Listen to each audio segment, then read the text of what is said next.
Assalamu alaikum, my dear aspirants. Today we are going to start our lecture number 25 of USA history.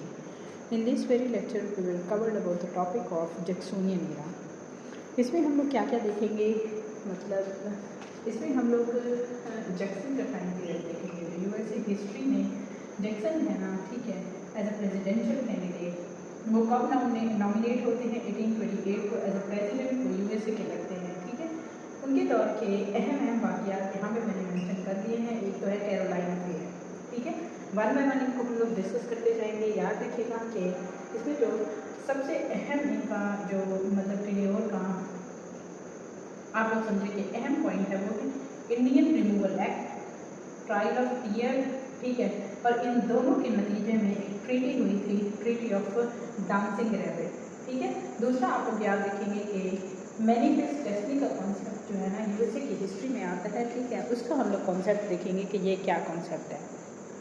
Manifest destiny का मैं फिर last में ये concept बताऊंगी कि इसका क्या मकसद है और ये क्यों किए जाते हैं. याद रखिएगा कि ये टॉपिक्स आप लोगों को मतलब एज अ लॉन्ग भी आ सकते हैं और एज अ 10 मार्क्स के भी ये क्वेश्चन आ सकते हैं, ठीक है. तो इनको आप लोग अच्छे से तैयार करेंगे. स्पेसिफिकली जैक्सोनियन एरा को आप लोग अच्छे से तैयार करना. स्टार्ट करते हैं अपना जैक्सोनियन एरा. जैक्सन की विक्ट्री का तो मैंने बता दिया है कि 1828 में ये यूएसए के कौन से प्रेसिडेंट बनते हैं? 7th प्रेसिडेंट बनते हैं, ठीक है. इनमें जो है ना रिमार्केबल बहुत सारी ऐसी क्वालिटीज़ थी जो लीडर बनने के लिए अहम होती हैं, ठीक है. इनके अंदर बहुत सारी अच्छी एबिलिटीज़ थी और इन्होंने अच्छे काम भी किए, ठीक है. लेकिन इन सब में जो सबसे मतलब अहम भी समझे और गलत काम किया है ना, वो इंडियन रिमूवल एक्ट का किया है, ठीक है. इंडियंस को नहीं, ये जो हम लोग हिंदुस्तान के लोगों को इंडियंस बोलते हैं, ये नहीं, बल्कि वहाँ के रहने वाले जो मकामी अमेरिकन्स थे ना, वहाँ इधर यूएसए में उनको इंडियन अमेरिकन्स का कहा गया है, ठीक है.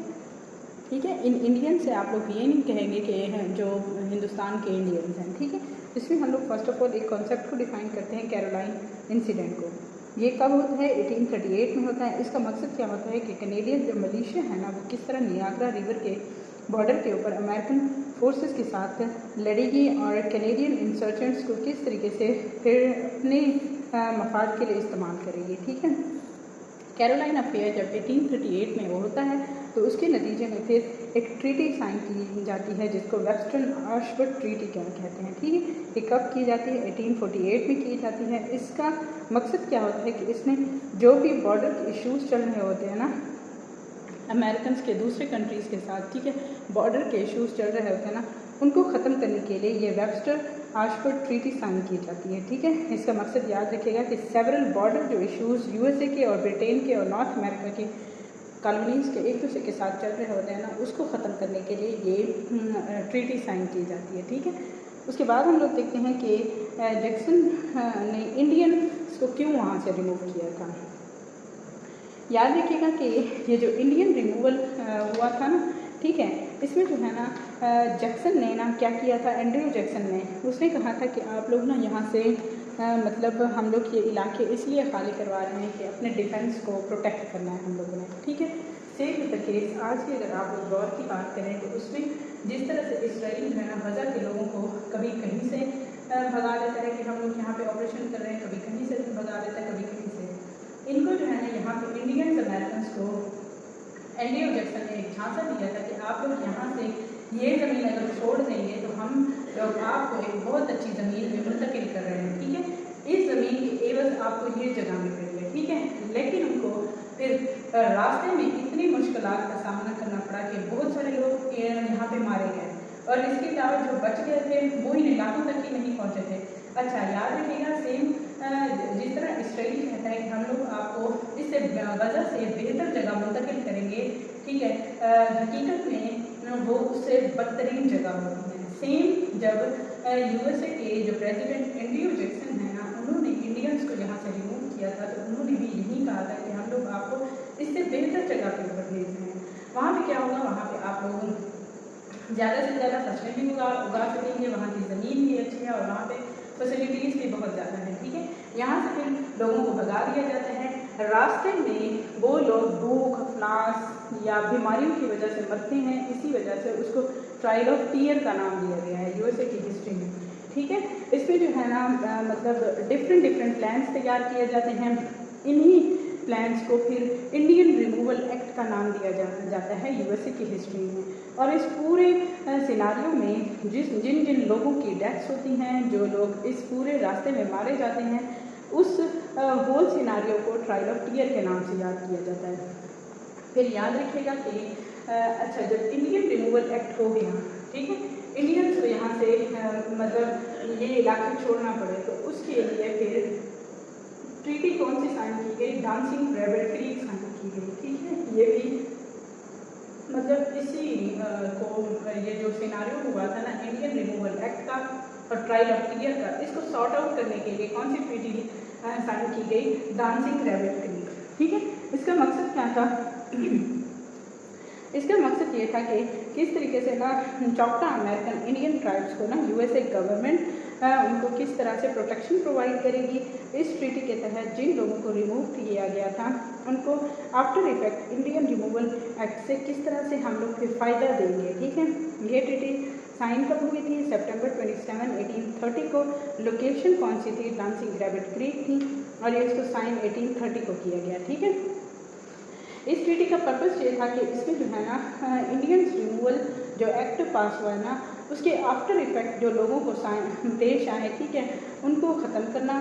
ठीक है, चौकटा नेशंस जो थे ना, उनको मिसिसिपी रिवर के एक्सचेंज वहाँ पे लोगों को ज़मीनें देना, यानी 15 मिलियन एकड़ उन लोगों को रकबा देना, ताकि वो लोग दोबारा से अपनी ज़िंदगी अच्छे तरीके से बसर कर सकें। क्यों? क्योंकि वो लोग अपना घर छोड़ के गए थे। ठीक है, उनको वादे दिए गए थे कि आपको इससे अच्छी जगह मिल रही है। ठीक है, उसके बाद याद रखिएगा कि पैनिक होता है पैनिक ऑफ 1837 को एक पैनिक हुआ है। ठीक है, इसको भी एक्सप्लेन कर देती हूँ, ये भी मोर और लेस इम्पॉर्टेंट है। ठीक है, इन अ सेंस कि ये मतलब 10 मार्क्स के ये क्वेश्चन आ सकते हैं। तो अगर वो फुल मतलब प्रेसिडेंशियल टेन्योर का नहीं पूछेंगे तो वो पैनिक ऑफ 1837 का पूछ सकते हैं, या मैनिफेस्ट डेस्टिनी का कॉन्सेप्ट पूछ सकते हैं, या स्पाइल सिस्टम, किचन कैबिनेट के बारे में पूछ सकते हैं। तो आप उनको इनसे रिलेटेड अच्छे से पता होना चाहिए। ठीक है, एंड्रयू जैक्सन जो है ना वो क्या करते हैं बहुत सारी रीजंस की बेसिस के ऊपर नॉर्थ बैंक से डिटेस्ट हुए थे। ठीक है, बैंक क्यों फेवर कर रही थी? हेल्दी पर्सन्स को फेवर कर रही थी। ठीक है, वहाँ पे ना क्या हुआ कि लोगों को ना जस्ट जो भी मतलब बैंक में पैसे इन्वेस्ट करता था, वहाँ पे जस्ट जो अमीर थे ना उनको फ़ायदा हो रहा था, गरीबों को कोई फ़ायदा नहीं हो रहा था। बैंक से जो भी मतलब कर्जाजात मिल रहे थे, ठीक है, या जो भी मतलब उनको फैसिलिटीज़ बैंक्स की तरफ से मिल रही थी ना, वो जस्ट अमेरिकन्स इलीट को मिल रही थी, जबकि उससे गरीब तर हो रहा था और अमीर तर हो रहा था। ठीक है, इससे आप लोग याद रखिएगा कि फिर जो है ना इस टर्मिनोलॉजी को यूएसए की हिस्ट्री में हाइड्रा हेडेड मॉन्स्टर का नाम दिया गया। ठीक है, इसमें जो है ना सेनेटर हेनरी क्ले और डेनियल वेबस्टर जो है ना वो क्या करते हैं कि हम लोग किस तरीके से ना प्रेसिडेंशियल इलेक्शन में जो 1832 को हुए थे ना, वो कह रहे थे कि हम लोग जैक्सन को इसमें हरा देंगे। लेकिन आप उनको याद होगा कि वो 1828 में as a presidential candidate nominate हो जाते हैं। फिर क्या होता है कि वहाँ पे इंडियन रिमूवल एक्ट हो जाता है, ट्रायल ऑफ टीयर का एक फिनोमेना हो जाता है। ठीक है, जैक्सन जो है ना फिर एक चार्टर साइन करते हैं। ठीक है, वो एक उनसे अप्रूव भी लेते हैं कि किस तरह से मैं इंडियंस को यहाँ से रिमूव करूँगा। ठीक है, उनको अच्छे अच्छे वादे देगी कि आप लोगों को इस जगह से बेहतर जगह मिल रही है। ठीक है, हालांकि इस तरह नहीं था। ठीक है, जैक्सन को ने फिर अपने सेक्रेटरी ऑफ ट्रेजरी को ऑर्डर दिया कि मनी बैंक्स जो है ना तमाम बैंकों से निकाल लें। ठीक है, उसने कुछ इस तरह के बैंक्स तैयार की जिनको उसने पेट बैंक्स का नाम दिया। ठीक है, उसमें जो है ना जो मिनिस्टर्स लगाए गए या जहाँ ट्रेजरी वहाँ के लगाए गए बैंक के, उनको किन लोगों को लगाया गया? जो जैक्सन के फ्रेंड्स थे। ठीक है, इसमें जो है ना जो लोग पैसे रख रहे थे ना वो जस्ट इलीट नहीं थे बल्कि गरीब लोग भी थे। इसकी वजह से क्या हुआ कि गरीब लोग भी थोड़ा थोड़ा करके इन्वेस्ट करने लगे, उनसे उन गरीबों को भी फ़ायदा होना शुरू हो गया। फिर इसके कॉन्सिक्वेंसेस ये निकले कि जो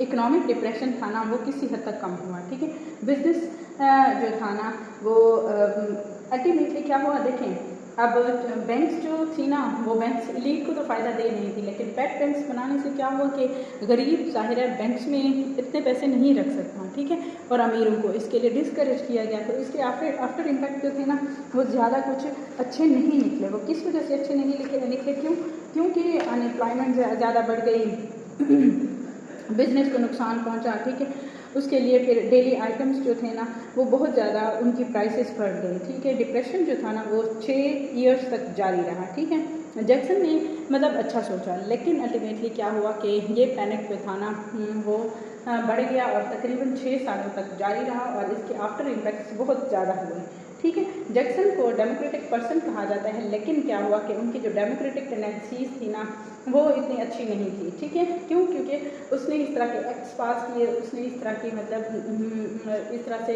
कोई मतलब ऑर्डर्स पास किए और गवर्नमेंट के स्ट्रक्चर को चेंज करने की कोशिश की, ठीक है। किस तरह से उसने बैंक्स का सिस्टम चेंज करने की कोशिश की, ठीक है। नेक्स्ट हम लोग देखते हैं कि क्या किया उसने। स्पॉइल सिस्टम लाया। स्पॉइल सिस्टम का क्या मकसद है? स्पॉइल सिस्टम के टाइटल से भी आप लोग याद रखेंगे कि क्या होता है कि वॉर टाइम में एक सिस्टम लॉन्च किया गया, ठीक है, जिसमें गोल्ड, सिल्वर और जितने भी वैल्यूएबल आइटम्स हैं ना जो विक्ट्रियस आर्मी लेती हैं, ठीक है, उनको बाउंटी के तौर पर रखा गया। ये जो स्पॉइल सिस्टम है ना उसका मकसद क्या था कि गवर्नमेंट के जो भी ऑफिशियल्स हैं ना उनको हायर किया जाएगा। इस तरह से आउट गोइंग जो प्रेसिडेंट है ना अगर वो हार गया, ठीक है, तो किस तरह से डिफरेंट ऑफिशियल्स जो है ना वो सेकंड आने वाले जो प्रेसिडेंट है ना उसको चूज़ करेंगे, ठीक है। इस सिस्टम के तहत जो इलेक्शंस विक्ट्री के जो भी ऑफिसर्स होंगे ना वो विनिंग प्रेसिडेंट को एज अ विनिंग प्रेसिडेंट या डिफरेंट गवर्नर्स जो है ना वो पार्टी मेंबर से चूज़ करेंगे, ठीक है। स्पॉइल सिस्टम में अनडेमोक्रेटिक ये था कि लोग जो है ना जो पिछली कैबिनेट है ना वो चूज़ करेगी। जाहिर है पिछली कैबिनेट जो है ना वो किन के फेवर में होगी? वो तो अपनी पार्टी के फेवर में होगी। फिर इससे क्या हो रहा था कि डेमोक्रेटिकली जो सिस्टम था ना वो बहुत वीक होता जा रहा था, ठीक है, वीक सिस्टम होता जा रहा है। जाहिर है कि जो पार्टी के गवर्नर्स थे, जो सेनेटर्स थे, वो तो अपनी पार्टी के लोगों को ही क्या करते थे, फ़ायदा देने की कोशिश करते थे। अल्टीमेटली क्या होता था कि डेमोक्रेटिक जो टेंडेंसीज थी ना वो वीक होती जा रही थी, अनडेमोक्रेटिक जो भी मतलब वैल्यूज़ थी ना वो प्रिवेल कर रही थी, ठीक है। इससे क्या होता है कि फिर उस सिस्टम को क्या नाम दिया गया? वीक सिस्टम यानी स्पॉइल सिस्टम का नाम दिया गया। याद रखिएगा कि इसमें जो है ना उन्होंने एक किचन कैबिनेट बनाई, ठीक है। किचन कैबिनेट का मैं एक्सप्लेन कर देती हूँ कि ये जो एंड्रयू जैक्सन थे ना वो मतलब अपने जो प्रेसिडेंट की जो वाइट हाउस था या उस वक्त की जो भी गवर्नमेंट का सेटअप था वहाँ पे इस तरह के जो भी मतलब गवर्नमेंट से रिलेटेड डिसीजंस मेकिंग होती थी या रूल्स बनाने होते थे ना वो अपने मतलब सेनेट में या पार्लियामेंट में बैठ के नहीं बनाते थे, ठीक है। वो क्या करते थे कि किसी भी होटल का या किसी भी मतलब ऐसी जगह को ले लेते थे जहाँ पे वो फ्रेंड्स मिल के बैठते थे और गवर्नमेंट का क्या सेटअप मतलब किस तरीके से चलाया जाएगा, गवर्नमेंट किस तरीके की बनेगी, वहाँ पे वो लोग डिस्कस करते थे। Out of the senate, out of the governmental organisation, मतलब गवर्नमेंट की ऑर्गेनाइजेशन जो बनी हुई थी या गवर्नमेंट का जो सेटअप बना हुआ था उससे आउट ऑफ द मतलब प्लेस वो क्या करते थे, डिसीजन मेकिंग लेते थे। इसी वजह से इसको किस चीज़ का नाम दिया गया? किचन कैबिनेट का नाम दिया गया, ठीक है। आई होप कि आप लोगों को क्लियर है। उसके बाद हम लोग लास्ट में देखते हैं कि मैनिफेस्ट डेस्टिनी का क्या कॉन्सेप्ट एंड्रयू जैक्सन के दौर में एक्सप्लेन किया गया है, ठीक है।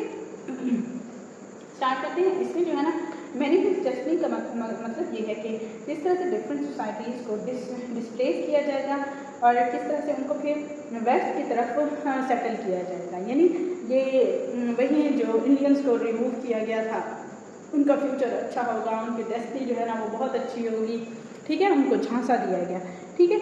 ये लार्जली किस वजह से था कि हम लोग किस तरह अनअवॉइडेबिलिटी को मतलब डिस्करेज करेंगे, लुजियाना की परचेज किस तरीके से होगी और ये कि स्पेनिश और मैक्सिकन किस तरह से हमारे बॉर्डर्स के इस स्टेप के थ्रू डिफीट किए जाएंगे।